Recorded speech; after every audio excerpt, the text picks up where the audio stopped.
ഇന്ന് കാണിക്കാൻ പോകുന്നത് ഫ്രൂട്ട് സാലഡും പിന്നെ ബീഫ് ഇട്ട കാരപ്പം മിക്ക ആൾക്കാരും ഉണ്ടാക്കുന്നത്. പക്ഷേ ബീഫ് ചേർത്ത് കാരപ്പം അധികം ആൾക്കാരും ഉണ്ടാക്കാത്തൊരു ഐറ്റമാണ് ഇത്. ഇതിൻ്റെ രണ്ടിൻ്റെ റെസിപ്പീസ് ഇന്ന് കാണിക്കുക കേട്ടോ.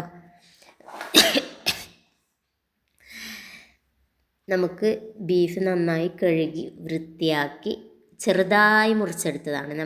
കുക്കറിലിട്ട് ഒന്ന് മുളക് പൊടിയും ഉപ്പും ചേർത്തൊന്ന് വേവിച്ചെടുക്കുക കേട്ടോ. മസാല വേണമെങ്കിൽ മസാല ചേർക്കുക, ഉള്ളി തക്കാളി ഇതൊക്കെ ചേർത്തിട്ട് നന്നായി ബീഫ് ഫ്രൈ ചെയ്തെടുത്താൽ മതി കേട്ടോ.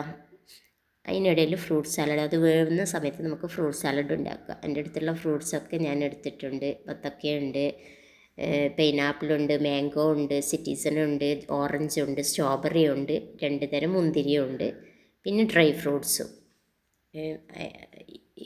അതിൻ്റെ കൂടെ ഷമാമും ഉണ്ട് കേട്ടോ. ഷമാമും എല്ലാം കൂടെ കുറച്ചെടുത്ത് നന്നായി ചെറുതായി ഒന്ന് മുറിച്ചെടുത്ത് നമുക്ക് ഫ്രൂട്ട് സാലഡ് ഉണ്ടാക്കുക. എന്ന് വെച്ചാൽ ഫ്രൂട്ട്സൊക്കെ പിള്ളേർക്ക് കഴിക്കാൻ ഭയങ്കര മടിയായിരിക്കുമല്ലേ.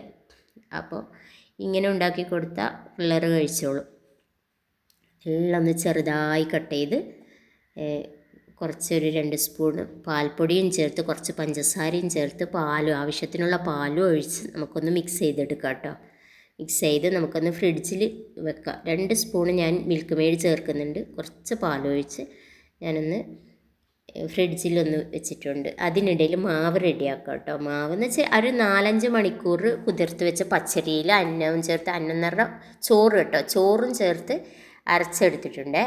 ബീഫ് ഫ്രൈ ആക്കി എടുത്തിട്ടുണ്ട്, നന്നായി വെന്തിട്ടെല്ലാം ഉണ്ട്. അതിനിടയിൽ ജ്യൂസും റെഡിയാക്കി എടുക്കാം കേട്ടോ.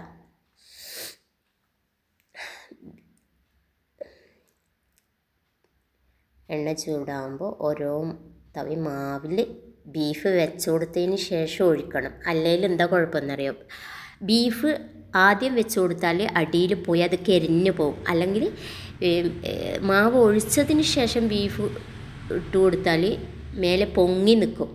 ഇങ്ങനെ ആകുമ്പോൾ സെൻറ്ററിൽ തന്നെ കിട്ടും കേട്ടോ. മാവിൻ്റെ മേലെ വെച്ചതിന് ശേഷം മാവ് ഒഴിച്ചു കൊടുത്താൽ സെൻറ്ററിലായി വരും, സെൻറ്ററിൽ തന്നെ കിട്ടും. അതിനു വേണ്ടി അങ്ങനെ ഒഴിച്ചു കൊടുക്കുന്നത്. ഫ്രൂട്ട് സാലഡ് റെഡി ആയിട്ടുണ്ട്, നമുക്കൊന്ന് സെർവ് ചെയ്യാം. ഇന്നത്തെ സ്പെഷ്യൽ ഇതൊക്കെയാണ് കേട്ടോ. ക്യാരറ്റ് പോള ഞാൻ 2 ടൈപ്പിലാണ് എടുത്തിട്ടുള്ളത്. ക്യാരറ്റ് പോള പല ടൈപ്പിലും നമുക്ക് ഉണ്ടാക്കിയെടുക്കാം കേട്ടോ. ഒരു 3-4 ടൈപ്പിലും ഉണ്ടാക്കിയെടുക്കും. മിക്ക ആൾക്കാരും അങ്ങനെയാണ് ക്യാരറ്റ് പോള ഉണ്ടാക്കുക. ചില ആൾ പുഴുങ്ങി ഉണ്ടാക്കും, ഗ്രേറ്റ് ചെയ്ത് ഉണ്ടാക്കും, അരച്ചുണ്ടാക്കും. അങ്ങനെ കുറേ ടൈപ്പിൽ ഉണ്ടാക്കാൻ പറ്റുന്നതാണ് ഒരു സാധനമാണ് ക്യാരറ്റ് പോള. അതിൻ്റെ റെസിപ്പി ഞാൻ പിന്നെ അടുത്ത വീഡിയോയിൽ കാണിക്കുന്നതായിരിക്കും കേട്ടോ. ഇതൊന്ന് പുഴുങ്ങിയെടുത്തതും ഒന്ന് ഞാൻ ഫ്രൈ പാനിൽ ഗ്രേറ്റ് ചെയ്ത് ഒഴിച്ച് ഉണ്ടാക്കിയതാണ്. രണ്ട് ടൈപ്പാണ് ക്യാരറ്റ് പോള ഉണ്ടാക്കിയിട്ടുള്ളത്. പിന്നെ ബീഫ് വെച്ച കാരപ്പം നല്ല ടേസ്റ്റാണ്. അതൊന്ന് എല്ലാവരും ഉണ്ടാക്കി നോക്കിക്കോട്ടോ.